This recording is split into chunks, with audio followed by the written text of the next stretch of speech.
Ceci est un livre audio autogénéré par Google. Chapitre 1 RENTREES PRERENTREE. Lundi, c'est la pré-rentrée. Les collègues, anciens et nouveaux mêlés, sont rassemblés dans la cour comme des potaches. Bise, une à la rentrée, une pour les vacances, présentation. C'est ainsi qu'il y a 5 ans j'ai découvert Karine. Comment pouvait-on choisir Cornimont quand on venait de la Seine-Saint-Denis tout en étant bretonne d'origine? Moi, j'étais certifiée et je n'avais pas choisi. Comme tous les jeunes professeurs qui venaient de réussir ce fameux CAPES où le taux de réussite était de 5% à l'époque, j'avais été nommée dans la moitié nord de la France, celle où il y avait les enfants. Cet été de la canicule 1976, le 3 juillet, nous étions venus découvrir la Bresse, commune des Hauts-de-Vosges. La France était tout entière couleur pain brûlé, mais ici tout était vert et nous avons dû mettre pour la première fois depuis 2 mois un gilet pour nous promener le long de la Moselotte le soir et une couverture pour dormir. Il y a bien longtemps que le thermomètre et le pluviomètre m'ont indiqué la cause de cette anomalie. 1976, c'était juste avant la crise de la sidérurgie et du charbon, avant le dynamisme économique des Suds. Mais même sans le développement, j'ai toujours aimé le soleil et la chaleur. Mon métier m'a donc obligé à vivre dans un climat que je n'ai jamais supporté. Moi qui n'avais jamais vu plus de 30 cm de neige, exceptionnellement, j'ai découvert les routes qui rétrécissent à une voie entre 2 murs de neige de 1 à 2 mètres de haut, les 50 cm de poudreuse à dégager avant d'aller travailler à 8 heures, sans parler du gentil mur de béton glacé que le chasse-neige a obligeamment déposé en bas de votre chemin d'accès. Bien sûr, nous aurions pu demander une mutation. Mais dans la moitié sud, les places étaient chères et comme nous enseignions dans la même matière, il était peu probable d'obtenir satisfaction à l'époque. Alors nous sommes restés, parce que les enfants avaient droit à une maison, à la nature, au ski. Et aujourd'hui, je vois affluer, dans ce qui me paraissait alors un bout du monde, des citadins tous les week-ends, des touristes presque toute l'année, des retraités même. Je vois la pente exposée au sud se couvrir de résidences secondaires. Il est vrai que le réchauffement climatique va peut-être rendre les Vosges supportables. Après les retrouvailles bon enfant, dans la grande salle des actes, table disposée en rond, c'est la grand-messe de la pré-rentrée. Chacun ronge son frein en attendant son emploi du temps, qui viendra en dernier. Ce qui est valable pour les élèves l'est pour les profs. Si vous distribuez d'abord les emplois du temps, ils n'écouteront rien de ce que dira le principal. Il nous fait le compte-rendu de la missive annuelle de notre ministre. Le ronronnement habituel des grands principes, des bons vœux, que nous écoutons d'une oreille distraite, ne nous réveillant tout oui que lors de changements précis annoncés, inquiets de voir leur traduction concrète dans nos vies quotidiennes. Le principal explicite la prose ministérielle, et Dieu sait s'il y a besoin d'un traducteur. Il nous a reproduit dans le fascicule de rentrée l'essentiel des BO, bulletins officiels, indispensables, en insistant sur les changements en cours cette année. Nous trouvons dans ce fascicule des informations pratiques, constitution des dossiers de retraite, bourse par exemple, mais également des informations pédagogiques. Cette année, l'un des temps forts est celui de l'éducation au développement et à la solidarité internationale. La nouvelle loi sur la laïcité demande une modification du règlement intérieur. Sous le calendrier des vacances, une phrase rappelle que les professeurs correcteurs ne sont en vacances qu'après la clôture des examens. Suit toute une partie locale avec le détail du fonctionnement du collège, ses résultats, les projets pour cette année avec l'information sur un projet de la communauté de communes sur les paysages et l'environnement. L'heure est ensuite à tous les détails pratiques qui régissent une communauté, gestion des salles, du matériel. Le document contient aussi bien les consignes d'incendie que les consignes officielles pour les inspections, ou la liste des équipes pédagogiques. C'est un outil précieux qui reste dans nos cartables. Enfin, Patricia, la secrétaire, distribue les emplois du temps. Je regarde autour de moi, et je pense irrésistiblement à la même scène décrite dans la bande dessinée Prof. Effervescence à son comble pour le document qui réussit l'exploit de passionner tout le monde. L'apéritif offert par le collège, quelques biscuits secs et du jus de fruits, ce n'est pas riche un collège, permet d'évoquer une dernière fois les vacances. Je fais la connaissance de nouvelles collègues. Année après année, je constate la féminisation du personnel des collèges après celui du primaire. Je ne suis pas sûre que ce soit positif, mais tant que les femmes assumeront l'essentiel des tâches domestiques, avoir les mêmes vacances que ses enfants restera un avantage décisif. Puis je découvre Carole, la nouvelle CPE, c'est-à-dire la conseillère principale d'éducation. C'est nettement plus avantageux que notre ancien surveillant général, mais est-ce à dire que l'on conseille sans surveiller ? Ou alors que la surveillance ayant mauvaise presse, elle est devenue implicite et que l'on met en avant le terme le plus politiquement correct. Je me trouve bien mauvais esprit pour une pré-rentrée. Mieux vaut voir Carole en conseillère de tous ces jeunes apprentis adultes que de renouer avec ma surveillante générale du lycée Louis Lumière à la fin des années 60, son chignon serré, ses yeux métalliques, son visage qui était tout entier une fin de non-recevoir à toute ébauche de dialogue. Elle a l'accent chantant du Midi, Carole, et je me demande comment elle va résister à l'hiver vosgien. Je lui indique qu'ici les parapluies font partie de la garde-robe de la coquette. L'après-midi se passe au cabinet d'histoire-géographie. J'ai fait le classement des cartes fin juin avant de partir, j'ai revu le classement des diapositives, des films, des DVD, des textes et documents pour la classe, des documentations photographiques, tout cela par niveau d'enseignement de la 6e à la 3e. Avec Karine, nous pointons les manques de la documentation en prévision des prochaines commandes à passer avant fin novembre. Puis nous parlons pédagogie, progression des programmes. Nous réaménageons chacune notre salle, place des tables, de l'appareil à diapositive, du rétroprojecteur. La télévision trône à gauche sur un gros meuble dans lequel se trouve le lecteur de DVD. À côté de mon bureau, il y a l'ordinateur. La pièce est superbement équipée. C'est le fruit d'un autre travail, celui de la direction qui mène bien ses dossiers avec le conseil général. Le bureau n'est plus sur une estrade comme lorsque j'ai débuté. L'esprit de 68 a soufflé à retardement à la fin des années 80 dans les Vosges. Honte à l'estrade, odieux symbole de la supériorité du maître sur l'apprenant. Je suis donc descendu d'un cran, en vertu de quoi les risques du métier se sont atténués. Je n'avais plus à regarder où je mettais les pieds pendant une envolée passionnée sur la révolution russe ou la culture du riz dans l'Asie des moussons. Mais le quotidien m'a démontré qu'on a toujours l'inconvénient de l'avantage. C'en est fini de la vue d'ensemble de la classe dès que l'on s'assied. Et les tables des élèves, inexorablement, comme attirées par un aimant, est-ce possible, avancent désormais au fil de la matinée jusqu'à se coller à mon bureau. Je ne le supporte pas. Je ne veux pas Dieu sur mes feuilles de cours, dans mon carnet de notes, je veux pouvoir bouger, circuler dans les allées et me placer devant eux, voire m'asseoir sur mon bureau quand bon me semble. Je n'ai jamais suivi de cours sur la gestion de l'espace classe. Ceux qui ne savent pas d'instinct que leur liberté absolue de circuler dans cet espace crée l'emprise nécessaire à sa maîtrise auront d'énormes difficultés. Et cela n'a rien d'abstrait, c'est une évidence très physique. J'ai retrouvé à Saint-Dié une jeune femme de 40 ans qui est aussi pour moi l'ancienne petite fille aux longs cheveux brillants dont elle a gardé le sourire lumineux, et dans la conversation elle m'a dit « Vous étiez là sur votre estrade et… » Dans son souvenir, l'estrade joue un rôle évident et je ne l'ai pas senti particulièrement traumatisée. Voilà, tout est prêt. Les tables à 2 places alignées en 3 rangées, à droite pas trop près du radiateur pour éviter les somnolences de début de digestion, à gauche avec une large allée pour accueillir les appareils et permettre les flux et reflux de début et fin d'heure, au fond pas trop près du mur pour ne pas heurter en bougeant la tablette de bois confectionnée par Raymond, l'ouvrier professionnel, sur laquelle je disposerai les livres ou les objets qu'ils m'apporteront tout au long de l'année. Les 2 allées centrales me permettent d'aller et venir. Au fil des ans, elles ont eu tendance à rétrécir voire à s'obstruer. Dans la première partie de ma carrière, des élèves respectueux au cartable moins épais laissaient toujours libre l'espace de circulation de l'enseignant. Puis il a fallu le demander 1 fois, 2 fois. Ensuite est arrivée l'époque où la chose était entendue aux vacances de Toussaint seulement.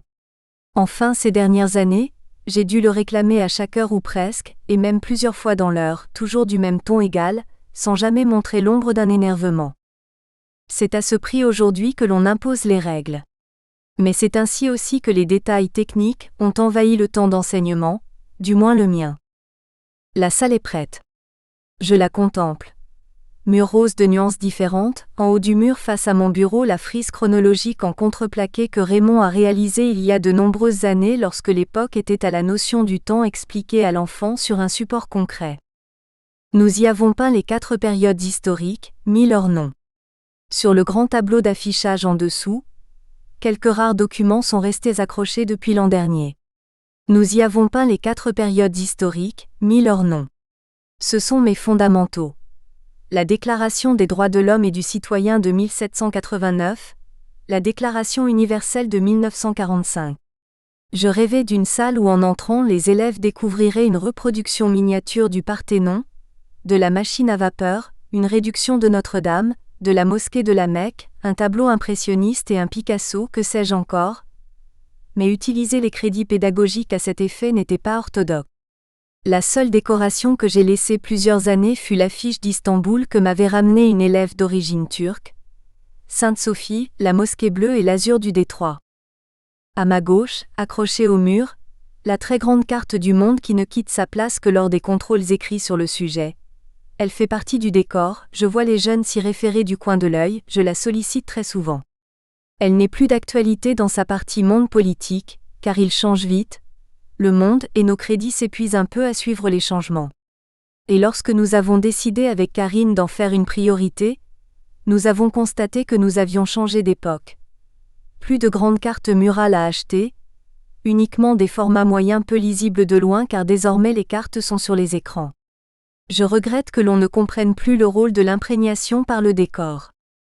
Voilà ce décor, je m'y replonge, j'en fais partie, je suis prête pour une nouvelle rentrée. RENTREE, jour J. Aujourd'hui, c'est la rentrée. J'ai vécu plusieurs dizaines de rentrées. J'ai compté sur mes doigts pour y parvenir. Cette épaisseur chronologique me stupéfie, moi, la prof d'histoire. Il faut sûrement avoir été une stressée de l'école pour en faire sa vie, et chaque septembre venu, ressentir la même émotion.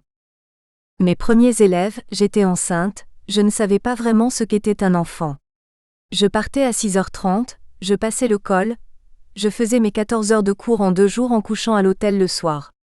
Et je voyais se ranger 35 gamins devant la salle en pensant que jamais ils n'entreraient tous. Puis ce fut ma première petite élève aux cheveux blonds, adorable, les yeux fixés sur mes lèvres mais qui ne comprenait pas un mot de mon discours. Premier contrôle écrit, premier choc. J'ai encore en mémoire le visage de mes premiers 6e à la Bresse, du moins certains. J'étais alors revenue chez moi, enfin dans le lieu assigné par l'Éducation nationale à mon mari 2 ans auparavant, à 400 km de notre EMAT. Je revois Laurence et Claudine le petit mouton aux yeux bleus, au premier rang. Quelle candeur, elles sont mères de famille et approchent doucement la quarantaine. Il y en a eu tant d'autres, comme Marie qui buvait toutes les paroles et comprenait tout, candide et simplissime. Ce 2 septembre au matin, il ne pleut pas. Combien de rentrées sinistres, froides et humides pour quelques souvenirs radieux et ensoleillés dans ces Vosges que je n'ai pas choisis. Car il y a maintenant longtemps de cela, il avait bien fallu accepter, sous peine de perdre le titre de professeur certifié gagné dans un concours où il y avait 5% de réussite, en pensant aux collègues encore moins chanceux qui avaient été nommés en Lorraine sidérurgique ou à Dunkerque. Avant d'entrer, je précise les règles. Pas de cartable sur le dos car il peut devenir une arme redoutable contre les camarades quand on se retourne brusquement, et parce qu'il y a des appareils de valeur dans l'allée d'entrée de la salle. On choisit son voisin de table dans un premier temps et on le garde si l'on ne bavarde pas. Dans le cas contraire, je place les élèves comme bon me semble. On entre calmement car bien sûr, je rassure les inquiets, il y aura une place pour tous. Ils n'entrent que lorsque le niveau sonore a baissé. C'est le premier SAS de décompression entre l'extérieur, la cour où le bruit et le chahut sont normaux, et la salle de cours. Je me place dans la salle mais à l'entrée, et je regarde le flot couler dans la classe tout en jetant un œil à ceux qui s'installent, pour éviter d'emblée les débordements. Puis je me dirige vers mon bureau, en ce jour couvert des livres et documents divers que je vais distribuer. J'attends immobile face à eux, afin que ceux qui se sont assis sans plus de cérémonie finissent par comprendre grâce au silence qui s'installe, seulement troublé par quelques chuchotis, « Lève-toi ». Je souris intérieurement, « Lève-toi mais ne marche pas ». J'ironise dans un grand sourire sur ces enfants déjà fatigués le matin. Je les regarde et le silence s'est fait lorsque je leur dis « Asseyez-vous ». Deuxième SAS de décompression. Désormais nous sommes en cours et je vais leur donner toute mon attention, mais en retour, la leur est aussi indue. Plus tard, Lorsque nous nous connaîtrons bien et que nous serons pressés de commencer un devoir ou un travail, nous abrégerons le cérémonial, par connivence. Mais je le rétablis dans toute sa force muette dès que je les sens trop agités, afin de leur permettre d'acquérir le calme nécessaire à l'entrée dans le cours. La première heure est délicate car je les sens attentifs, curieux, et je ne peux en profiter pour déclencher leur intérêt car de multiples tâches administratives m'attendent. Je fais l'appel et j'inscris sur une fiche que j'ai prise en salle des profs, le nom de l'absent s'il est demi-pensionnaire ou pas. Un élève la prend, et va l'accrocher sur la porte à la pince prévue à cet effet. Ainsi les surveillants pourront collecter toutes les fiches sans déranger les cours, avant d'alimenter leur base de données dans leur bureau. Dès 8h30, l'établissement peut se renseigner sur les absences non signalées. Et la gestionnaire peut ajuster le nombre des repas. À chaque début d'heure de cours, je dois aussi remplir la fiche de présence qui se trouve dans le cahier de texte de la classe. Les tâches fastidieuses se poursuivent. Vérification de la liste des élèves avec pointage de l'exactitude de tous les renseignements, adresse, date de naissance, langue vivante, demi-pension, utilisation du car scolaire, numéro de téléphone. Il est loin le temps où chaque professeur faisait remplir une fiche personnelle aux enfants avec la profession de leurs parents, leur goût, pour mieux les connaître. Lycéenne, je me sentais jaugée par ces demandes que j'avais en horreur. L'idée d'être définie par la profession de mes parents me révulsait. J'établis mon plan de classe personnel avec leur nom et prénom et la table qu'ils occupent. Ils ne pourront changer de place. Cela me permet de les connaître plus vite, de les appeler sans plus tarder par leur prénom, de repérer rapidement les couples infernaux. J'avertis toujours 1 ou 2 fois, avant de séparer des jeunes. Aux vacances de Toussaint, je commence à cerner leur personnalité et leur caractère. À tête reposée, chez moi, j'analyse alors mon plan de classe et je fais les changements nécessaires pour avoir le calme. C'est beaucoup plus efficace dans la durée qu'un changement décidé sous le coup de la colère, qui aboutit souvent à une catastrophe. Le turbulent déplacé à côté de la petite blonde toute calme qui vous la transforme en un tournement en rebelle frondeuse. La plupart du temps, j'ai ainsi obtenu le calme pour le reste de l'année. Placer un garçon à côté d'une fille est une recette qui fonctionne bien dans la majorité des cas. Observation, suspicion d'abord, colère rentrée parfois et puis au fil des semaines, au pire guerre froide mais souvent évolution vers la coexistence pacifique, voire la complicité pour certains. Pour les grands récalcitrants, ceux qui ne veulent pas respecter les règles, il y a la petite table au fond à gauche de la salle toute seule. Les attitudes sont variables. Devant la menace de la séparation, certains couples d'élèves parviennent à se maîtriser. Je leur donne une nouvelle chance quand ils se disent capables de faire l'effort, mais ils savent qu'après ils n'en auront pas d'autres. Je me souviens de 2 bavardes impénitentes qui au fil des mois ont réussi l'exploit de se contrôler. Vu l'ampleur de la tâche, j'étais admirative et je les complimentais discrètement pour qu'elles tiennent la distance. D'autres prennent cela comme une sanction inique. J'ai compris au bout d'un certain temps avec effarement que pour eux, la taille de la table, plus petite, était positivement humiliante. Pourtant, c'est une table simplement ancienne, sur laquelle des générations d'enfants ont usé leurs coudes. Enfin quelques-uns fatalistes me disent « Il vaut mieux que j'y aille, madame ». Ceux-là considèrent déjà qu'ils ne vaincront jamais le bavard en eux, cet étranger, ce qui leur permet ainsi de se dédouaner. J'ai su que la situation se dégradait ces dernières années, quand il m'a fallu refaire le plan de classe 2 fois dans l'année, voire 3 exceptionnellement. Puis nous commençons les présentations. Chacun me donne son nom, son prénom, l'école primaire d'où il vient, 2 communes et des écoles du centre ou des écarts, nombreuses dans cet habitat à la fois groupé et dispersé de la montagne vosgienne. C'est une étape importante de la formation de la classe. Je les découvre mais beaucoup se découvrent aussi, ceux du privé, du public, de Ventron, de Cornimont sans parler des étrangers. Un étranger ici, c'est celui qui vient d'un ailleurs qui commence aux portes de la commune. C'est aussi bien Frédéric qui vient de Normandie que Max qui arrive du Royaume-Uni ou que Mélissa, la petite réfugiée bosniaque aux yeux clairs. Les enfants d'origine turque sont là depuis plus longtemps et ne font pas partie des nouveaux de la rentrée. Leur nombre a diminué avec la terrible crise du textile, qui a vu se fermer les usines les unes après les autres depuis les années 80. Ces enfants venus directement de l'étranger sont très minoritaires dans nos classes, mais il en arrive même ici, dans ce contexte économique peu porteur. Quelquefois, Ils ne parlent pas un mot de français et le collège doit trouver des solutions seul. Il n'y a pas d'aide institutionnelle. Je montre la Normandie sur la carte murale, pose quelques questions à l'élève, et je procède de la même manière avec l'Angleterre ou la Bosnie tout en donnant quelques informations sur la guerre en ex-Yougoslavie. Enfin vient le temps des distributions qui vont transformer en un matin, chaque enfant en petit mulet chargé. Une dizaine de livres, les fiches individuelles de demi-pension, le carnet de correspondance. Ce carnet nous occupe un long moment, car il faut en expliquer l'usage. Nous remplissons les différentes rubriques, premier écrit, premiers enfants perdus, en retard, ne comprenant pas. La routine déjà. Être calme, souriante, claire en pensant que l'on doit en passer par ces tâches fastidieuses et ennuyeuses pour accéder à l'essentiel, l'acte d'enseigner. Chacun de mes petits apprenants, cela déclenche toujours en moi une vague d'hilarité, doit signer la feuille où figure l'état des manuels prêtés. La signature est un grand moment lorsqu'on a 11 ans. Les enthousiastes se lancent dans l'aventure immédiatement. Les affolés cherchent comment ils vont bien pouvoir faire quelque chose d'aussi compliqué que leurs parents, les sages, un éclair de fierté dans l'œil, calligraphient calmement leurs prénoms. Je signe, je suis grand, je suis responsable de mes livres. Pour certains, cela durera au moins jusqu'à la récréation. Quand ils expédieront leur cartable par terre à toute volée, les chahuteurs ont tenu calmement une petite heure. Il a fallu dès le premier matin en punir un après plusieurs avertissements. Le premier contact est capital, et j'ai constaté maintes fois qu'il vaut mieux sévir tout de suite quitte à relâcher la pression par la suite. Avertir et ne rien faire, c'est l'assurance de l'échec programmé, d'autant plus que la dégradation est évidente ces dernières années. Faire ses réflexions personnelles à voix haute, rire, discuter avec les voisins pendant que le professeur donne des explications, c'est la norme pour la moitié au moins de l'effectif qui, cette année, est particulièrement léger. À qui la faute ? Ils ont l'habitude de faire plusieurs choses à la fois, de voir leurs parents exiger sans vérifier faute de temps.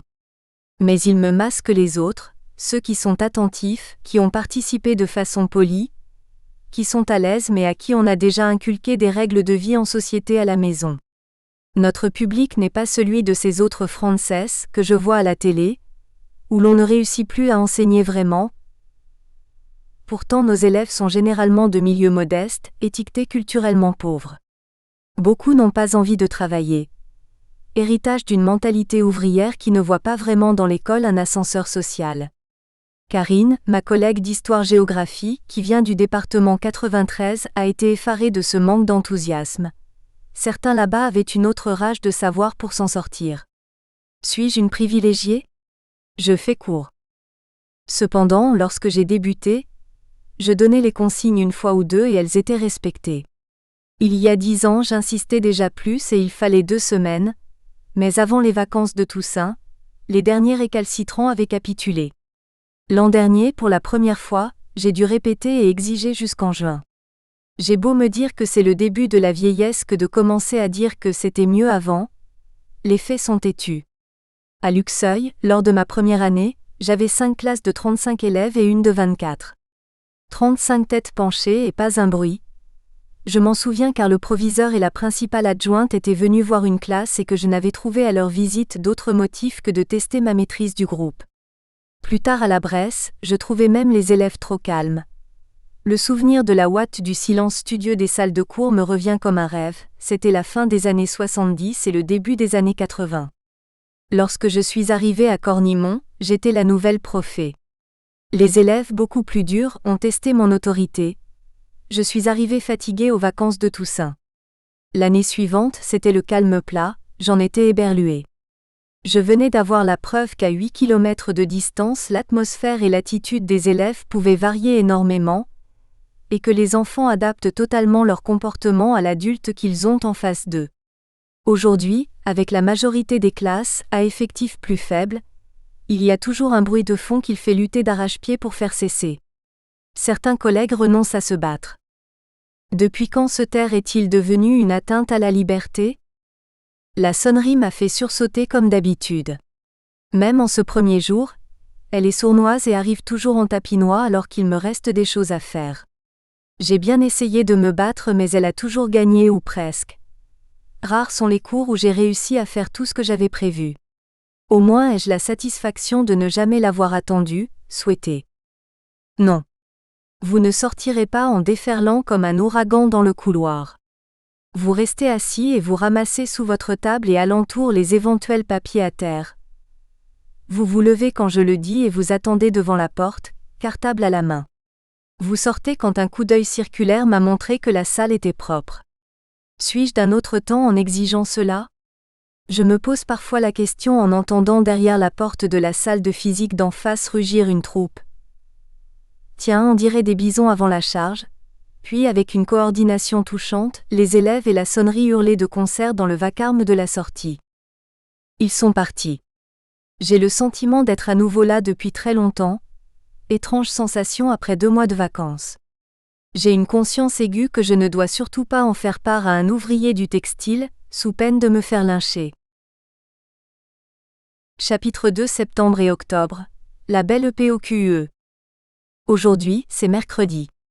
Je relis les instructions officielles pour le programme de 6e, les comptes rendus des stages de formation que nous devons suivre à chaque fois qu'un nouveau programme paraît. Il y a de nouveaux programmes tous les 6 à 8 ans. L'an dernier, il y avait 6 ans que je n'avais pas enseigné en 6e. Il fallait donc que je me remémore l'esprit du programme, les objectifs, ne pas vouloir tout dire car enseigner c'est choisir. Mon objectif doit être double. Des connaissances pour élaborer une grille de lecture des civilisations, et des méthodes et repères historiques et géographiques. Cette année, je relis plus vite. Le programme est centré sur les documents, comme tous les autres et cela n'est pas une nouveauté. Le récit n'est plus vraiment en vogue et c'est une évidence que les documents sont essentiels à l'historien. Mais je ne peux m'empêcher de penser que cette construction du savoir par l'élève à partir des documents, qui vise à développer l'autonomie et la confiance en soi, fait partie de l'ère du temps, et à voir avec l'idéologie qui s'est développée depuis les années 80 selon laquelle l'individu roi doit se trouver pour s'imposer aux autres. Car l'expérience m'a montré que si la méthode a du bon, elle n'est pas non plus une panacée, il serait une erreur d'en faire un dogme. En 6e, on abordera plus spécialement les œuvres littéraires comme la Bible, l'Odyssée, l'Énéide et les œuvres d'art comme le Parthénon. Ils mémoriseront ainsi des repères chronologiques de différentes tailles. Le millénaire pour l'Égypte et le Bible, les siècles pour Rome, l'événement avec Alésia. À la fin de l'année, un élève de 6e doit avoir mémorisé 8 grands repères historiques qui ne sont pas toujours des dates. La naissance de l'agriculture au 8e millénaire avant Jésus-Christ, la naissance de l'écriture au 4e millénaire avant JC, le temps de la Bible entre le 2e et le 1er millénaire avant JC, l'apogée d'Athènes au 5e siècle avant Jésus-Christ, Alésia en 52 avant Jésus-Christ, les débuts du christianisme au 1er siècle de notre ère, l'apogée de l'L', Empire romain au 2e siècle et la dislocation de cet empire au 5e siècle. En géographie, nous devons privilégier les planisphères, les plans et les images satellitaires. En juin, l'enfant doit savoir repérer les continents, océans, 6 grands fleuves, les grandes lignes imaginaires comme l'équateur, 2 isthmes, le détroit de Gibraltar, les grandes zones climatiques, les chaînes de montagnes, les forêts denses, les grands déserts mais aussi 11 États, les foyers de forte densité humaine, les 3 mégalopoles et 10 métropoles. À chacun des 4 niveaux du collège, sont ainsi définis des repères historiques et géographiques qui seront révisés tout au long des années collège avant d'être vérifiés dans la partie repères du brevet, qui compte pour 6 points sur 40. Ma démarche géographique doit mettre l'homme et les sociétés au centre de la réflexion puisque l'homme aménage l'espace. Je sais qu'en histoire je dois développer leur mémoire, leur imagination, leur esprit logique mais aussi critique et rien moins que leur jugement et leur sens de la relativité, bref, construire leur identité par une culture. En éducation civique, l'ambition n'est pas moindre. Il s'agit de développer le consentement au droit en développant la connaissance de la loi, en montrant l'exercice de la liberté individuelle, pour aboutir à une morale de la responsabilité. En ce mercredi de rentrée, je me sens pareil à un pilote qui contemplerait un merveilleux avion dans le ciel avant de plonger les mains dans le cambouis. Il s'agira de toujours garder en mémoire l'azur du ciel et la beauté de l'objet quand il vole. Premier cours. Avec la classe dont je suis professeur principal, j'ai 1 heure tous les 15 jours de vie de classe, pendant laquelle nous discutons de tous les problèmes qu'ils rencontrent, qu'ils soient pédagogiques ou de vie quotidienne. Ah. L'heure de vie de classe. Elle a suscité de beaux débats lors des pré-rentrées entre ceux qui refusaient de la faire, car elle n'était pas payée en heures supplémentaires, et ceux dont je faisais partie qui l'estimaient de plus en plus nécessaire et ne trouvaient pas dénué de sens l'argument ministériel selon lequel elle faisait partie de la tâche de professeur principal, elle-même rémunérée par une indemnité trimestrielle de 300 € environ. Le résultat fut tout à fait digne de la notion d'égalité que nous enseignons à nos chères têtes blondes et brunes. La majorité fit 7 heures gratuites tous les 15 jours et une minorité ne fit tout simplement rien. Je découvre une majorité des classes aujourd'hui. La première heure est toujours importante. Je décline mon nom et les 3 matières que j'enseigne pour ceux qui ne me connaissent pas, et je commence par un certain nombre de mises au point, sur le plan de classe, sur mes méthodes, sur le programme. Ils savent d'emblée qu'ils resteront à côté du camarade choisi s'ils respectent les principes. Pas de conversation particulière sans rapport avec le cours, mais ils peuvent bien sûr demander une règle ou une gomme à voix basse. La différence, c'est qu'aujourd'hui il faut que je précise que ce genre de demandes se font à voix basse. Ils savent aussi que je les avertirai 2 fois, avant de les séparer. Je note leurs prénoms sur la demi-feuille que je glisserai derrière la feuille de notes de la classe dans mon porte-document. Je veille à ne pas faire d'erreur sur les prénoms d'origine étrangère, manquèrent de la prononciation. J'indique mes méthodes de contrôle. Interrogation orale notée qui reprend quelques idées essentielles du cours précédent chaque début d'heure sauf si je rends des devoirs écrits.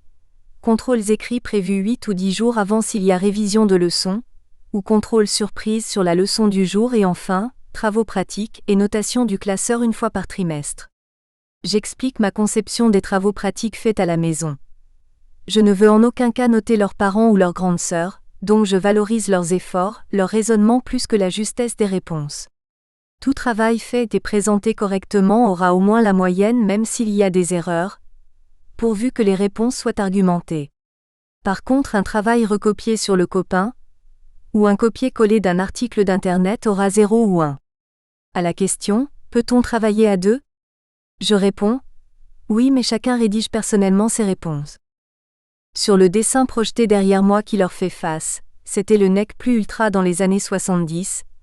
Il y a une prof qui vitupère en rendant ses copies, vous êtes nuls.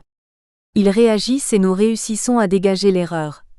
Des élèves n'ont pas travaillé, des copies sont mauvaises ou nulles mais les personnes ne sont pas nulles. Le professeur a exprimé sa déception de manière incorrecte. Je ne confondrai jamais leurs résultats et leurs personnes, que je ne connais que partiellement. Nous parlons de la note. Leur travail peut valoir 0 ou 1 donc être de valeur nulle en fonction de ce qui était attendu, mais l'important est de déterminer pourquoi. Il peut s'agir d'un manque de travail mais aussi d'un manque de compréhension, d'une consigne mal interprétée. Ce qui compte à mes yeux c'est l'effort, et le commentaire sur leur copie a plus d'importance que la note en elle-même. Celui ou celle qui passe de 4 à 8 aura plus de compliments que celui qui se maintient à la fameuse moyenne sans aller au bout de ses capacités. Comprendre ces erreurs est fondamental et je répondrai toujours aux questions, pendant ou après les cours. Nous sommes ensemble pour apprendre, progresser et non pour établir un palmarès. Il y a des solutions aux problèmes, et je peux vous aider. La note est un outil, pas le Saint Graal. Tel est le message que je tente de faire passer. J'essaie ainsi de créer un esprit qui tout en n'empêchant pas l'émulation évite les vexations, mais aussi le très confortable, je suis nul donc ça sert à rien que j'essaye. Je passe toujours du temps à expliquer la tenue du cahier pour les 6e, pour moi c'est l'outil de travail de base. Il doit être clair, lisible et contenir les mêmes informations pour chaque élève. L'égalité commence là. Même ce principe de base évident, est de plus en plus difficile à mettre en œuvre car il exige un travail toujours plus énorme de la part de l'enseignant. Si l'outil de travail est agréable, c'est encore mieux. Je leur demande donc en début d'année de faire 3 parties avec 3 titres en grosses lettres pour histoire, géographie, éducation civique, en essayant d'illustrer chacun d'eux. Les attitudes varient. Les enthousiastes, mais si, se ruent sur leurs livres pour déterminer déjà ce qu'ils vont reproduire, les catastrophés s'étranglent Kuman ? Illustrés ? Les angoissés pâlissent silencieusement et les petits rusés supplient. Mdéham. J'écris comme un cochon, je peux le faire à l'ordinateur ? Mais oui, Simon. Mais un seul sur les 3 car je le vérifie rapidement, tout le monde n'a pas encore d'ordinateur à la maison. Et vous pouvez découper aussi des illustrations en rapport avec les cours. et puis trouver de superbes paysages dans les catalogues des agences de tourisme, et des illustrations dans les programmes de télévision. Enfin je pousse le vice jusqu'à faire de gros titres par grands ensembles de cours. Un pour Rome, un pour la Grèce ou les Hébreux ou pour les paysages ruraux. J'ai la faiblesse de penser que cela participe visuellement de l'imprégnation des temps forts de l'année. De même j'ai toujours exigé que les mers de toutes les cartes soient coloriées et les contours repassés. Maniaquerie ? Non, pédagogie. Ainsi, peu à peu, au fil des cartes, au fil du temps, pour une majorité, les terres et les mers se distinguent, les contours s'inscrivent d'une autre manière. Sous ce qui peut apparaître comme une exigence excessive, il y a une méthode douce d'imprégnation dans une époque de vitesse reine. Voilà, les rituels sont en place. J'ai failli dire les rites. La religion de la pédagogie peut-être ? Ces rituels, je les ai peaufinés peu à peu. Ils sont le cadre rassurant des habitudes, même si je leur présente ça sur le mode ironique, comme une maniaquerie personnelle à laquelle ils devront s'adapter. Ils sont les bornes repères sur la route du savoir, celles qui leur permettent d'acquérir des automatismes qui les libèrent afin de mieux voir la route pour profiter du voyage. Enfin, il est temps de parler du programme, cette mise en bouche, si nécessaire pour attiser la gourmandise intellectuelle, même si je sais déjà que certains appétits sont modestes. Je les laisse parler de ce qu'ils ont appris à l'école primaire mais en l'absence de vrais programmes et comme ils viennent de 4 écoles, la moisson est hétéroclite. Certains n'ont jamais fait d'histoire. Je constaterai que cette absence d'éveil leur fera longtemps dans l'année considérer l'histoire comme difficile. En partant de ce qu'ils évoquent, je situe le cadre chronologique de l'Antiquité sur ma ligne du temps mural. Puis je stimule de mon mieux leur appétit en utilisant sans vergogne les grands clichés. L'Égypte et les pyramides, les Romains, ouais, on fera Astérix Mdam, Vercingétorix et la Gaule, ah oui César, mais aussi la Bible et les Hébreux, quoi. Je passe une diapositive du Parthénon, c'est quoi ce tas de cailloux ? Et puis notre balade ne sera pas seulement une exploration du temps mais aussi une découverte de la planète. Nous partirons, pour de vrai Mdam, découvrir un village d'Afrique, un littoral touristique méditerranéen, un delta risicole en Asie, le désert saharien. Je passe sous silence la localisation des zones thermiques et pluviométriques et les grands domaines bioclimatiques, tellement moins porteurs. Nous ferons aussi de l'éducation civique. Je pars de mes chères études de latin pour expliquer que le civis, c'est le citoyen, et quand ils comprennent que les élections municipales font aussi partie du programme, ils sont soulagés de se retrouver en terrain connu. Mais il faudra d'abord parler du sens de l'école, en expliquant la vie au collège puis le droit à l'éducation, avant d'inclure les fameuses élections dans les droits et devoirs de la personne, et enfin évoquer la responsabilité vis-à-vis du cadre de vie et du patrimoine, qui ne prennent sens pour eux qu'avec le mot environnement. Merci la télévision. Au tableau de verre, j'écris en haut à droite, et ce sera toujours le cas ce que je demande pour le prochain cours. Ils sortent leur agenda. Où sont nos simples cahiers de texte, tout minces, tout simples donc légers ? Avec les troisièmes tout va plus vite. Les formalités sont terminées en 2 heures et les cours débutent dès la récréation terminée. Le plaisir est différent. Je retrouve souvent à 14 ou 15 ans des élèves que j'ai quittés à 12 ans. Dame Nature a oublié de faire grandir l'un tandis que l'autre est encombré de sa grande taille. Je dois lever la tête pour le regarder. Certaines filles sont devenues des femmes par la silhouette, d'autres par la maturité du visage, la coquetterie d'un geste. Quelques-unes sont encore des petites filles. Il va falloir du doigté pour reléguer au second rang tous ces problèmes de physique et de personnes si prégnants à l'adolescence. Je tente de retrouver les prénoms mais c'est une arme à double tranchant. On est si susceptible à 15 ans qu'un prénom oublié peut prendre toute une charge émotionnelle alors qu'il s'agit juste de l'usure de ma mémoire. En 3B, je ne connais pas une majorité des élèves, ce qui est rare dans nos petits collèges car généralement je les ai eus au moins une fois en 6e ou 5e avant de les retrouver. Il faut donc indiquer mes attentes, répondre à quelques questions sur d'éventuelles différences avec Karine, mais nous avons coordonné l'essentiel depuis longtemps déjà. Il me faut vérifier au cours suivant les titres des classeurs. Je souris intérieurement en constatant que certains se croient encore en 6e, et illustrent l'éducation civique avec la mairie.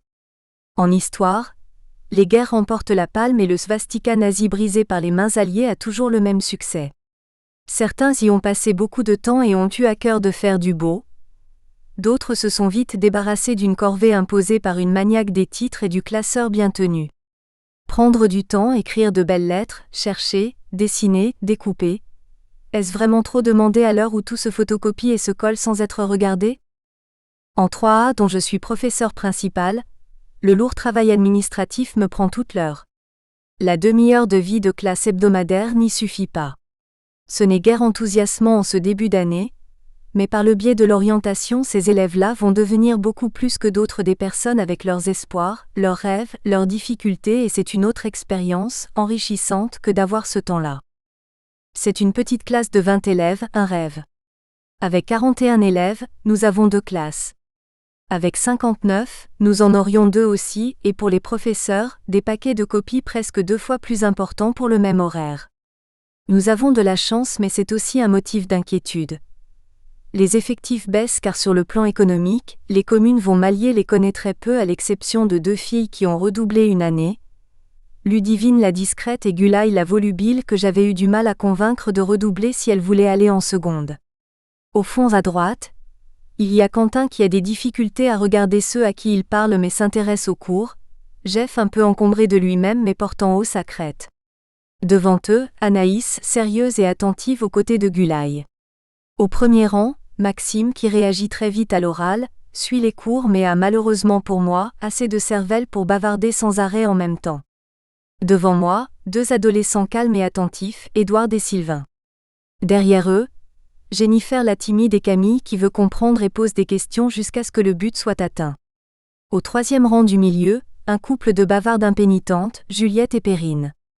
Perrine dont les yeux noirs reflètent la mauvaise conscience quand elle écoute sa voisine et perd le fil des raisonnements.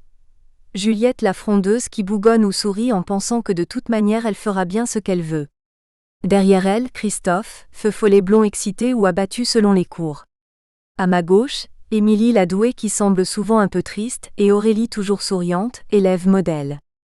Derrière se trouve Morgane qui vient volontiers discuter après les cours et Alexandra, réservée et observatrice. Puis Franck, tout sourire qui n'hésite pas à essayer le charme et Frédéric, intelligent mais prêt à jouer et rire dès qu'on détourne le regard. Enfin une seconde Alexandra, reine du bavardage trop discret pour être sanctionnée qui se sent très vite agressée et a du mal à admettre une remarque. Pour présenter les programmes, recentrer leur attention, il faut changer d'ambiance. Le programme d'éducation civique est passionnant. Il permet de vraies ouvertures sur le monde et une réelle liberté pédagogique sur les thèmes de la citoyenneté, de l'organisation de la République, de la défense de la paix et des débats de la République. Dans ces débats, le thème obligatoire est intitulé « L'opinion publique et les médias ». Comme par hasard, celui qui concerne la place des femmes dans la vie sociale et politique n'est que facultatif, comme l'État en question, et l'expertise scientifique et technique dans la démocratie. Et dire que nous sommes au début du XXIe siècle. Je leur propose quelques débats dans l'année, et je leur indique la possibilité de choisir eux-mêmes un thème. Certains sont demandeurs, enthousiastes même, mais au fil des années, j'ai rarement eu des propositions. Pour présenter le programme d'histoire, je passe un extrait vidéo de l'introduction de l'émission Les grands jours du siècle, et c'est toute l'aventure humaine de ce XXe siècle qui pénètre dans la salle tranquille d'un petit collège du fond des Vosges. Sanglant XXe siècle, mais ils le découvriront peu à peu. Pour l'instant la passion l'emporte. Première guerre mondiale, ouais. Guerre de 39-45, super.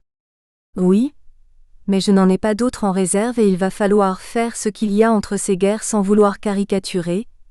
Il me semble tout de même que les garçons étaient les plus enthousiastes pour le programme guerrier. Comment depuis la fin de la Seconde Guerre mondiale s'est élaboré le monde d'aujourd'hui?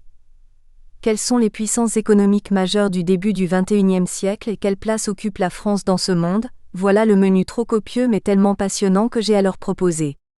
Pour tout cela plus le programme d'éducation civique, je dispose de 3h30 par semaine. D'un programme traité à fond une année, il reste peu de choses et les élèves jouent à fond le changement de professeur. Ah non madame, ça on vous l'assure, on ne l'a jamais vu. Air candide et trémolo dans la voix. Ne me racontez pas d'histoire. Nous venons de nous concerter avec votre professeur de l'an dernier. Et la colonisation, cela ne vous dit rien non plus. Demi-sourire, quelques doigts se lèvent. Ce n'est pas mal finalement, mais c'est toujours la fausse bonne impression globale quand quelques-uns seuls se souviennent et que leur souvenir masque le vide sidéral chez d'autres. Ah! La densité du matelas d'oubli secrété par les vacances, les arcanes de la mémoire, la nécessaire perte de souvenirs, rien que d'humain. Et puis, une classe qui aurait tout retenu d'une année à l'autre, ce serait le cauchemar, la négation du prof. C'est le début de l'année, je suis comme mes élèves, pleine de bonne volonté et débordante d'indulgence. Outre les titres, je demande une révision des repères des niveaux précédents de la 6e à la 4e avec le polycopier que je leur fournis, le premier d'une longue série. C'est toujours une joie renouvelée de voir les élèves redécouvrir à chaque fois les 10 repères avec de grands yeux candides, sincèrement étonnés d'être censés les avoir déjà appris. C'est un exercice de ce par cœur reni pendant de longues années, qui n'est certes pas un but mais un moyen dont on peut difficilement se passer totalement. Eux, je le constate à chaque fois, ils aiment. C'est de la restitution simple, le degré premier d'une compétence, et c'est infiniment plus rassurant que d'utiliser ces connaissances pour rédiger ou s'adapter à un texte pour l'expliquer. On renoue de plus avec l'histoire des parents voire des grands-parents. Ils ont l'impression que c'est un exercice plus juste, même si leur mémoire les trahit un peu. Le temps présent exige qu'on leur apprenne à lire des documents, à les croiser, les classer. Eux, ils n'en raffolent pas. Ils aiment qu'on leur raconte l'histoire et que les faits prennent vie avec le professeur. Alors, ils recopient sagement ce qu'on leur demande de trouver dans les textes, ils trouvent le reste difficile et ils s'ennuient.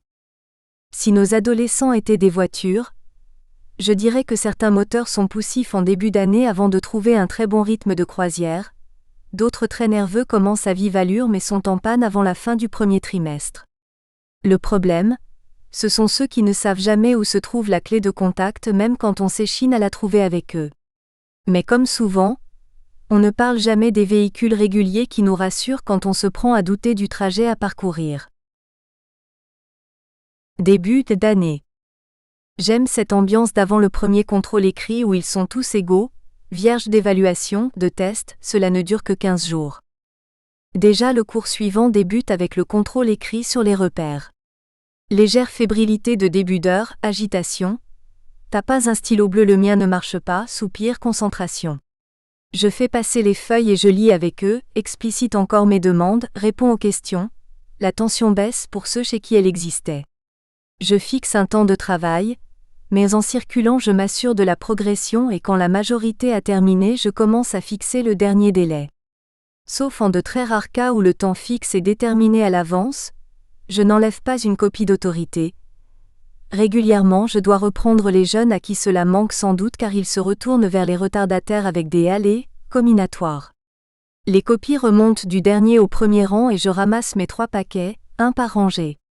Léger brouhaha de fin d'épreuve, froissement des feuilles et plongée dans le cours polycopié, 2 ou 3 questions spontanées.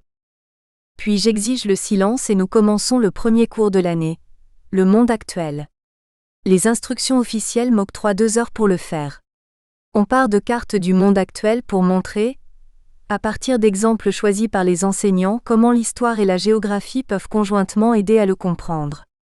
Nous travaillons sur des cartes de 1914 et aujourd'hui, d'abord pour l'Europe et ensuite pour le monde. Ah, mes cours d'agrégation et les changements scalaires chers à M. Braun, notre professeur spécialiste de la France. Nous évoquons le pavage du monde devenu puzzle avec la décolonisation. J'aime cette image d'Adolphus et je la leur fais inscrire dans le résumé qu'en 3B nous rédigeons ensemble, mais que je dicte en 3A faute de temps. Je ne vois pas en l'honneur de quelle divinité de la simplification à outrance je me passerai de l'aide précieuse de mots images, précis pour un démagogique. Il y a plein d'états en plus. La langue, ce matériau a créé du lien. Ils ne sont pas moins aptes à se l'approprier que nous ne l'étions à leur âge. Ils sont seulement sollicités par de plus nombreux langages et je ne sacrifierai pas celui-là sur l'autel d'un soi-disant modernisme, où l'on ne trouverait plus que des langages techniques codés ou des langages familiers simplifiés à l'extrême. Et c'est déjà la fin de l'heure, de 55 minutes amputée du temps du contrôle écrit. À la séance suivante, j'ai l'impression d'avoir renoué depuis des siècles avec le cérémonial. Sonnerie dans la salle des professeurs, sortie vers la cour et arrivée devant ma classe au moment de la seconde sonnerie, sourire, bonjour. Ils répondent mais j'en fais de plus en plus l'expérience, si je ne dis rien ils ne font pas le premier pas. L'époque n'est pas si lointaine où ils étaient plus spontanés. Il est vrai qu'il faut se garder de généraliser, certains ont le sourire au bord des lèvres et le salut facile mais de moins en moins chez les troisièmes. J'ai le souvenir d'années antérieures où la connivence s'établissait depuis la cour. Je les regarde, ils savent que je veux un rang ordonné. Je ne dis rien et la file se forme, serpentin qui se redresse quand je vais jusqu'au bout, tout derrière, là où certains se pensent à l'abri du contrôle. Se mettre en rang, quelque chose qui paraissait anodin est devenu symptôme social. Le rang, c'est l'ordre, la discipline, relent militaire. Mais ça ne l'était pas moins dans les années 70, lorsque j'ai débuté. 68 était tout proche. Or à l'époque, cela ne posait aucun problème, c'était une norme sociale admise. La norme intégrée, on pouvait montrer avec un peu d'humour que l'on n'était pas dupe, un garde à vous ou le petit doigt sur la couture du pantalon, et l'on riait avant d'entrer. On avait conscience de l'utilité de cette règle pour la gestion du groupe, mais on savait les dérives possibles grâce à l'histoire justement. Aujourd'hui, se mettre en rang est presque ressenti comme une insulte à la liberté individuelle et les enfants n'y sont pour rien. Les adultes n'exigent plus car ils ne peuvent défendre quelque chose qui ne fait plus partie de leurs valeurs. Pour eux en effet, les droits individuels sont à ce point prégnants que le fait de monter en désordre n'est pas grave sinon normal, pourvu que l'enfant arrive devant la salle de classe. Quand les inconvénients sont trop manifestes, bagarre dans les rangs, insultes, arrivée excitée en salle de classe, il y a deux attitudes. Certains font semblant de ne rien voir. Il est facile d'être en pleine discussion avec un collègue ou à l'autre bout du rang. D'autres rétablissent le calme en s'énervant sur les gosses d'aujourd'hui. Mais les gosses ne sont que le produit de notre société. Nous ne sommes plus que 3 ou 4 sur une vingtaine d'enseignants à faire ranger nos élèves, à passer dans le rang, à vérifier qu'ils se maintiennent pendant la montée et ceci malgré les demandes régulières de l'administration. Les surveillants ont été les premiers à ne plus exiger ce qu'ils n'avaient pas connu eux-mêmes. Après tout, il n'y aurait aucun problème si tout se passait bien. On peut imaginer des élèves calmes qui se rendent dans leur salle en temps voulu. La réalité de notre collège montre que c'est un rêve à la Jean-Jacques Rousseau. Dans un établissement pourtant petit comme le nôtre, les couloirs sont pleins d'élèves qui se bousculent, envahissent l'espace central où l'on ne peut plus circuler, traînent 20 mètres derrière les autres. Les professeurs se font alors bousculer. Si les excuses ne sont pas spontanées, ce qui devient fréquent, certains enseignants s'arrêtent et les exigent, mais d'autres, fatalistes, ne disent rien. Le spectacle d'une professeure qui ne se distingue pas d'une troupe d'élèves agglutinés, occupés à ouvrir la porte de la salle de classe pendant que certains se chamaillent et bouchent la porte de la salle voisine, m'aurait semblé sortir d'un mauvais rêve il y a 20 ans. Je le vois souvent. La perte de la distance physique, la phagocytose de l'espace de l'enseignant sont pour moi symboliques. Il était auparavant sur un piédestal, et ce n'est pas mon idéal. Il a trouvé sa place parmi les jeunes, mais il n'est pas l'un d'eux et en ce sens, il n'y a pas d'égalité. Le respect de son espace est la marque de sa différence. Une différence n'est pas obligatoirement une discrimination. Visiblement, un certain nombre de collègues ne ressentent pas ce qui est pour moi une évidence constitutive. On peut envisager le problème d'une autre manière. Les jeunes sont-ils heureux de cet état de fait ? Tout dépend, je suppose, de leur environnement familial. Pour certains, c'est juste le prolongement de ce qu'ils vivent chez eux, d'où leur étonnement sincère lorsqu'on s'insurge. Leur nombre est en progression. Pour d'autres, c'est le plaisir normal à leur âge, de la transgression. Ce n'est pas nouveau. Enfin, un nombre non négligeable est révolté et profondément interpellé par le fait que l'adulte ne joue pas son rôle. Ce sont les adultes, parents et professeurs qui perturbent les enfants, en préférant un copinage facile qui semble immédiatement valorisant à un rôle d'autorité bienveillante mais exigeante, beaucoup plus fastidieux. L'heure n'est-elle pas à la dictature de l'instant ? Comme le dit Marcel Gauchet, j'ai l'impression que la consécration des droits de chacun débouche sur la dépossession de tous. Quel choc pour nous les enfants de mai 68. Il nous faut parer, inventer dans l'urgence, sans modèle, en puisant seulement dans nos certitudes qui sont plus négatives que positives. Nous ne voulons en aucun cas revenir à ce que nous avons vécu, les lycées au parfum de prison, les adultes cerbères. Nous ne voulons pas non plus le désordre perpétuel qui nuit toujours aux plus faibles, la spontanéité échevelée qui ne débouche sur aucune construction, l'agitation qui se nourrit elle-même, s'abîme dans sa contemplation narcissique tout en se prétendant travail. Le paraître, la vitesse. Quelle chance avons-nous, nous les profs, qui savons que la lenteur, la répétition sont des sillons à labourer sans fin? Quelle chance va-t-on laisser à une nécessaire monotonie dans une société du spectacle? De ce défi nous sommes les tâcherons. Nous entrons dans la salle de classe. Bruit des chaises que l'on descend des tables, ouverture des stores, remplissage de la fiche de présence, brouhaha des classeurs et livres que l'on sort des cartables, chuchotement. Le plus vite possible, entrez dans le cours. Mais je suis professeur principal dans cette classe et en ce début d'année, il me faut ramasser des papiers, vérifier, donner des informations à noter dans le carnet de correspondance à chaque heure de classe. Le silence se fait lorsque je sors le paquet de copies sur les repères. J'informe des résultats globaux. 6 travaux sont trop moyens ou mauvais, 5 sont excellents et les autres très corrects. Déjà, certains ont appris soit l'histoire soit la géographie. Ce sont les adeptes du limiter les dégâts sans trop se fatiguer. Je distribue les copies avec un petit commentaire personnel. Analyse du résultat et mise en évidence des remèdes possibles pour aller encore au-delà. Pour ceux qui n'ont pas travaillé, la solution est simple et je ne m'attarde pas. Plus difficile est le cas de ceux qui sont déçus malgré leurs efforts. Souvent, il faudra en discuter après le cours pour cerner les difficultés. Je ne veux pas de commentaires des uns sur les autres, seules les explications nous intéressent dans ce groupe classe. Je refuse de ne pas faire les compliments à ceux qui les méritent, mais ceux-ci peuvent avoir 12 comme 20 et pourquoi pas 8 s'il y a eu un problème de compréhension du sujet mais du travail. Je refuse aussi de ne pas dire à ceux qui n'ont rien fait qu'ils sont fainéants, si je sais qu'ils ont les conditions matérielles pour le faire. Émilie a 20, Edward 19 et ils enrosissent de plaisir sous les regards torves ou admiratifs.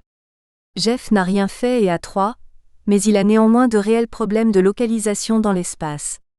Franck et Camille n'ont pas compris que l'année était commencée. Le premier est souriant, presque trop poli mais me paraît déjà en visite obligée dans le monde scolaire et la seconde est catastrophée par cette note dont je devine qu'elle n'est pas une habituée.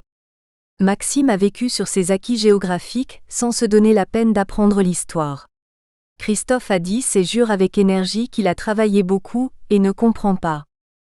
Première note, première impression mais ne surtout pas les enfermer dans une catégorie. Cerner leurs problèmes, mettre en valeur leurs atouts et prendre plaisir à agir. Créer l'envie d'agir chez certains. Je me place au rétroprojecteur où j'y fais venir quelques élèves, et nous corrigeons les repères géographiques. Je profite des doigts levés pour faire corriger les dates repères. Et voilà, entre les consignes de professeur principal et cette correction, la majorité de l'heure est écoulée. C'est toute la différence entre la théorie et la pratique. Mon système de remise des notes est dévoreur de temps mais j'y suis fondamentalement attaché. Il est créateur d'un état d'esprit dans la classe, d'une ambiance. Dieu merci, j'exerce un métier où je peux encore me permettre le luxe de prendre du temps pour faire ce que je crois juste. 1 heure de cours, c'est 55 minutes. Arriver en classe, sortir le matériel, ranger, prendre le travail pour la fois suivante prend au moins 10 minutes. Au mieux, nous disposons de 3/4 d'heure. L'interrogation orale, qui remet aussi en mémoire l'essentiel du cours précédent, prend presque 10 minutes. Et voilà comment chaque soi-disant heure de cours fait la plupart du temps une grosse demi-heure. Aujourd'hui, j'ai 1/4 d'heure pour continuer à parler du monde actuel, des inégalités, de l'IDH, indicateur de développement humain. Dieu merci, j'ai tapé les définitions. Je joue ainsi avec les polycopiés selon le temps dont je dispose. Au début de ma carrière, les élèves notaient. À partir de la fin des années 80, nous avons commencé à taper nos cours et à donner des résumés polycopiés. Mais peu à peu, mes propres enfants et des élèves m'ont dit qu'il était plus difficile de mémoriser ce que l'on n'avait pas écrit. Au début des années 2000, j'ai donc fait machine arrière et j'ai plus alterné les deux. Le résumé que copie l'enfant oblige à une synthèse plus courte. Le polycopié est inflationniste. Les définitions, c'est la seule chose que j'exige par cœur et que je fais copier un certain nombre de fois. Je passe du temps à les formuler le plus simplement possible, mais s'ils sont capables de les donner autrement sans les fausser, il n'y a aucun problème. Les définitions touchent à la langue française, elles sont l'armature sans laquelle on ne construit rien. Dans ma matière, si l'on ne sait pas exprimer, on ne sait tout simplement pas vraiment. À Christophe, qui se repose derrière son « je sais mais je sais pas le dire », je réponds « tu essaies, tant pis si le français n'est pas correct dans un premier temps, mais tant que tu ne l'auras pas dit, tu ne le sauras pas vraiment. » Je les incite à faire le test chez eux, lire un paragraphe puis donner les idées essentielles à voix haute. Les 6C piaffent déjà devant la porte. C'est la cohue des croisements difficiles dans le couloir. Je mets le rang en ordre, et je les fais entrer en me postant à l'entrée de la salle pour visionner l'intérieur et l'extérieur. Je ferme la porte et j'attends en silence que les élèves déjà assis ressentent comme une anomalie leurs camarades debout autour d'eux. Dès qu'ils sont assis, les piaillements jaillissent en tous sens. M'dame, y avait pas de grand cahier à attaque. Mais si t'avais qu'à aller à SUPU, M'dame, Déam, regardez mon titre, j'ai fait un égyptien. Contraste garanti avec les troisièmes. Je fais baisser d'un ton en parlant doucement, passe dans les rangs, vérifie chaque cahier et chaque titre. Il faut à la fois guider en donnant des conseils pour une meilleure esthétique, vérifier qu'un magnifique désert avec son oasis ne se retrouve comme en tête en histoire et les pyramides en géographie, montrer les plus belles réussites pour stimuler les autres mais ne jamais humilier ceux dont les talents d'illustrateur ne sont pas évidents. Je suis dur par contre avec ceux qui ont en 1 minute gribouillé géographie avec un palmier en 3 traits. Je préviens que si au prochain cours, le titre n'est pas correct, je les prendrai personnellement en dehors des cours pendant 1 heure de permanence pour qu'ils le fassent. Il faut contenir Alexandre qui a fait de belles choses mais a tendance à faire le pan, Cindy qui réagit de façon épidermique à une remarque de son voisin, Raphaël qui fait ses remarques incessantes tous azimuts. Pour ce premier cours, nous allons faire des révisions sur le globe et les grands repères terrestres. Ce n'est plus vraiment le genre de cours qui m'amuse, mais il faut le faire. Je pars toujours du sens des mots, géographie, étude, description de la Terre. Avec la nouvelle géographie, c'est devenu la science qui étudie l'organisation de l'espace par l'homme. Ce cours est surtout un jeu de cartes. Au mur, ils ont un planisphère classique centré sur l'Europe. Au rétroprojecteur, je leur présente un planisphère inscrit dans un globe avec les lignes imaginaires de l'équateur, des cercles polaires et des tropiques. Révision. Puis je leur montre un transparent couleur de la Terre vue de satellite. C'est beau. C'est bleu. Et oui, presque 3/4 d'eau, elle devrait s'appeler mer ou océan mondial, car en fait il n'y en a qu'un divisé en 5 parties dont nous revoyons les noms. Dame, j'ai vu la France tout là-bas à gauche, où ça? À gauche? Non, à l'ouest. On révise les points cardinaux, première mise au point sur une carte, l'est se trouve à droite, l'ouest à gauche. Il n'y a pas de droite ou gauche, litanie jusqu'en 3e pour quelques récalcitrants. Difficulté pour les mal latéralisés. J'invite Laura à se lever et à faire face à ses camarades. Nous nous orientons, la cour à droite, vers la vallée, l'Alsace, Remiremont et le lever du soleil. Repère des points cardinaux. Je retourne Laura vers moi, inversion des points compliqués. Boussole. M'dame, le nord c'est le côté où il y a de la mousse sur les arbres. Merci les montagnards. Retour sur la carte de la planète bleue. Il remarque oui Valérie, toi, parce que ton doigt est levé. Non Alexandre, ce n'est pas injuste, il s'agit juste de la même règle pour tous et de respect que en haut non, au nord, il y a une grosse masse blanche. Recherche sur la carte murale, tiens, on reconnaît le Groenland mais il n'est plus accroché avec l'autre tas blanc, la banquise de l'Arctique. M'dame, mot à accent circonflexe, dit Julien, j'ai vu à la télé qu'elles font. Oui, c'est vrai, quelques mots, réchauffement climatique, et alors les mers elles vont tout engloutir? C'est un autre problème dont nous reparlerons. Nous avons le temps avant que Cornimont ne soit submergé. Rire. 1 ou 2 déplacements d'élèves vers le rétroprojecteur pour montrer les continents reconnus. L'Afrique, tiens, elle est déformée, l'Europe, l'Inde, fastoche, un triangle, donc l'Asie. Élèves dont la légère gravité s'alimente au regard fixé sur eux lorsqu'ils se déplacent vers le rétroprojecteur puis font face à leurs camarades. Petit émoi du parler à la place du professeur. Ils sont encore majoritaires. Enfants des talk-shows qui se redressent, sourire enjôleur et regard à la ronde, délivrent leurs prestations puis hésitent sur un pied à regagner leur place sans plus de façon, ils arrivent. Ils remarquent sur ce monde vu de l'espace qu'il manque les Amériques et l'Antarctique. Celui-là, il faut que je rappelle son nom, sa particularité. Pas d'habitants sauf ceux des bases scientifiques. Donc la Terre est ronde. J'aime ressortir du cabinet d'histoire-géographie mon vieux globe en plâtre et en relief, penché sur son axe, qui se sépare en deux sur l'équateur sous l'effet de la vieillesse. Succès garanti, un peu de respect du l'âge, intérêt pour le globe en relief qu'ils n'ont jamais vu auparavant. Distribution des cartes polycopiées. Je leur fais face et ils inscrivent en même temps que moi les noms des continents et océans qui se projettent sur le mur blanc derrière moi lorsque je les écris. Coloriage des terres en brun ensemble. Non, je ne veux pas de coloriage au feutre. Papier transpercé, erreur qu'on ne peut plus corriger. Les mers se feront à la maison. Je passe dans les rangs. Premier regard sur l'étendue du problème. Premier cours de coloriage en vue pour certains. Non, ton crayon de couleur n'est pas un marteau-piqueur, tu le tiens plus loin pour moins appuyer, tu ne débordes pas du trait et si vraiment tu n'y arrives pas, tu colories sur un bout de buvard et tu appliques, c'est bizarre, il me semble qu'il y a 20 ans en sortant de maternelle, ils étaient opérationnels. Puis je passe quelques instants à leur faire entrevoir la difficulté de mettre à plat, planisphère donc, un volume. Ce n'est plus dans les instructions officielles mais cela les passionne souvent, donc je le fais.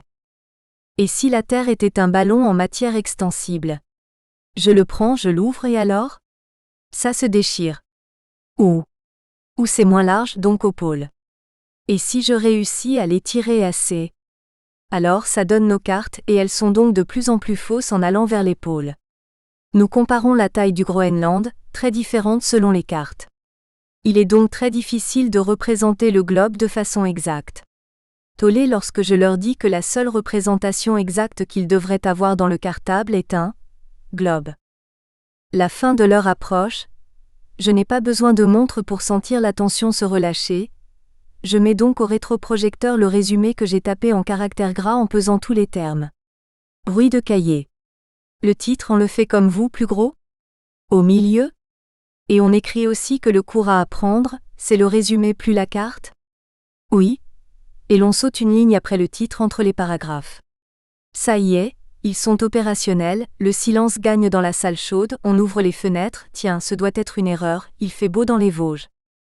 Je circule dans les rangs, je vérifie l'orthographe car une majorité fait des fautes en recopiant le texte en gros caractères gras, m'assure de la vision de certains, félicite de la netteté ou de l'écriture.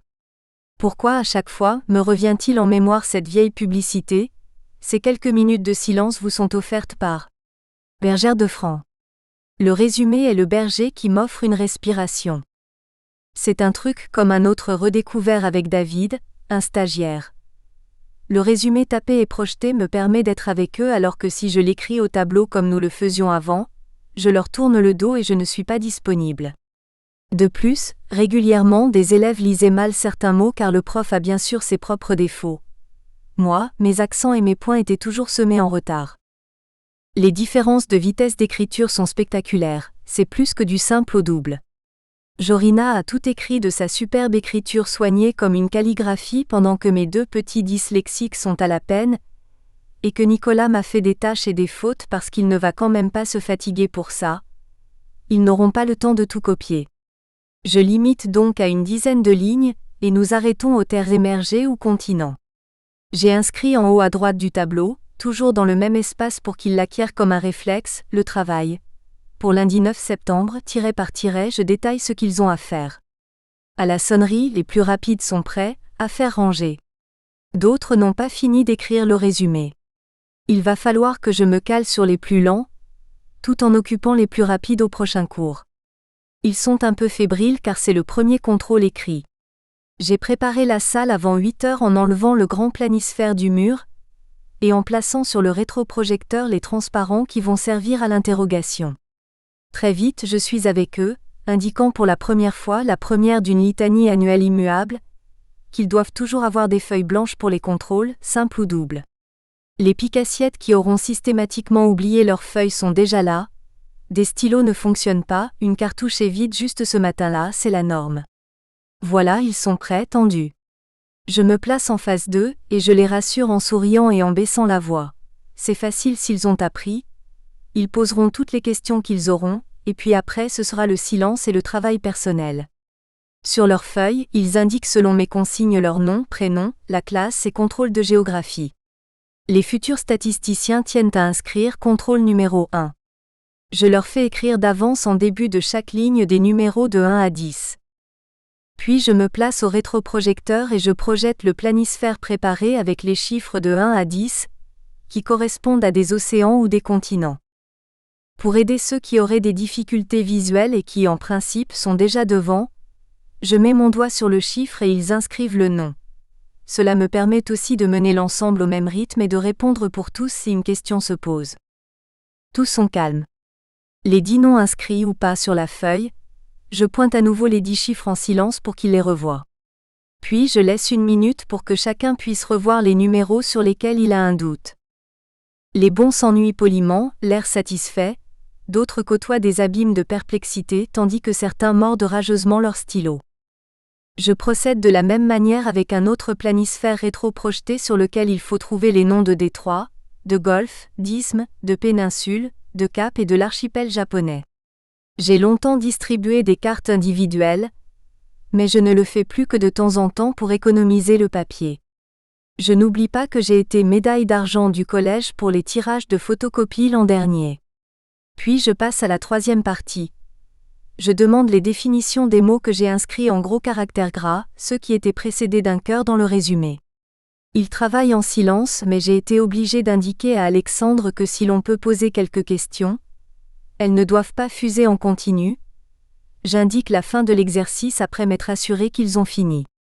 Ils posent leur stylo, et je demande de faire passer les copies de la dernière table à la première pour chaque rangée. Ils s'ébrouent, je replace le planisphère au mur, demande l'aide d'un grand pour l'accrocher. Le contrôle me confirme ce que je sais déjà. Les notions de base sur le globe ne sont pas acquises chez certains. Je teste en dehors des cours les problèmes de repérage des contours, de latéralisation pour éventuellement conseiller un bilan chez un ou une orthophoniste. J'ai remarqué depuis longtemps déjà que sur notre village, il n'y a pas ou peu de dépistage au primaire même si cela s'améliore depuis quelques années. Il faut se déplacer, attendre l'enfant, et pour beaucoup de parents c'est un effort dans une vie aux horaires déjà difficiles. Il y a 10 ou 15 ans, lorsque j'avais repéré la dyslexie de 2 jumeaux en 6e, même le principal de l'époque, pourtant très ouvert, m'avait mis en garde, attention à ne pas médicaliser le problème. J'en avais été abasourdi. En classe, je fais taire les moqueries en expliquant que tous les cerveaux ne fonctionnent pas de la même façon et que l'on peut trouver des solutions à certains problèmes. Aujourd'hui, nous parlons des mers et de la terre qui jouent avec l'eau le long du littoral. Le week-end, depuis des dizaines d'années, je change de casquette. J'endosse celle de technicienne de surface et de chef cuisinier. Comme récompense pour ce labeur familial, et afin de muscler mes neurones un peu oubliés en première partie de week-end, je passe généralement mon dimanche après-midi sur mon travail scolaire, de 15 à 20 heures au mieux, 22 heures au pire. Education civique. 9. L'éducation civique. L'éducation civique a été soi-disant rétablie dans les programmes en 1996. Tous les professeurs qui ont toujours loyalement traité l'instruction civique, qui faisait partie des programmes d'histoire et géographie, ont été vraiment ravis d'être jetés en pâture aux médias comme si rien n'avait jamais été fait. Il faut reconnaître que certains collègues la sacrifiaient souvent sur l'autel de l'impossibilité de tout faire, qui leur faisait toujours choisir l'histoire en priorité.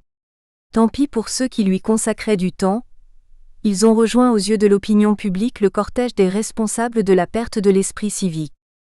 En 1996 donc, le ministère rétablit une heure d'éducation civique hebdomadaire au collège, cela paraissait simple.